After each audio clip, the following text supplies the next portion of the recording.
ating panakot.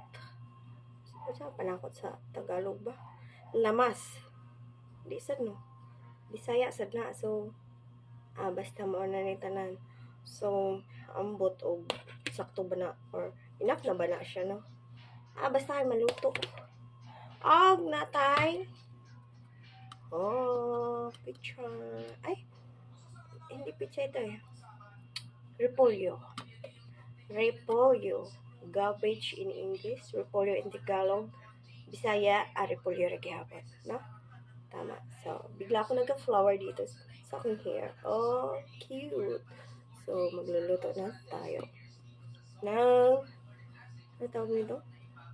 Sinabawang baboy. Tama ba? Sinabawan. Basta may sabaw siya. Kaya hindi siya adobo. Basta may sabaw.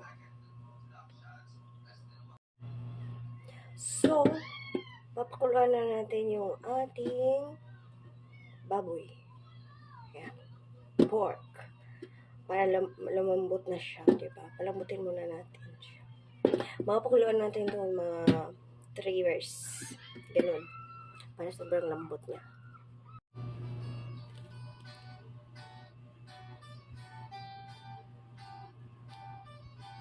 So, habang naghihintay tayo ng ating malumambot yung ating pork. Ayan, baka pagtingin ko mamaya sunog. At ikaw na malayan. Nasunog. Naubos yung sabaw. Bigla siyang nasunog. So, dahil palpak yung luto-luto serye natin, nawi talaga siya sa luto-lutoan serye. So, deserve talaga siguro natin hindi kumain na lang, no? Na lang tayo magluto. Naging, parang gusto ko ng sabaw. Pero yung sabaw ng, pork, parang naging papaitan siya. Naman na yung pork. Kaya parang deserve talaga natin, pakainin. Nagtampo na ako. Hindi ko na itutuloy yung luto-luto sa sarili ko. Huwag na tayo magluto-lutoan sa sarili. Kasi nasunog naman yung pork natin. Ano na lang, pili na lang tayo.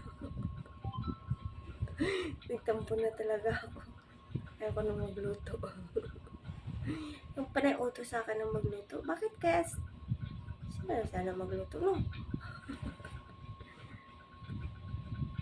Baway tayo next video. So, yun na. Huwag na natin ituloy yung luto-lutoan sa sarili natin. So, bye for now. Thank you for watching.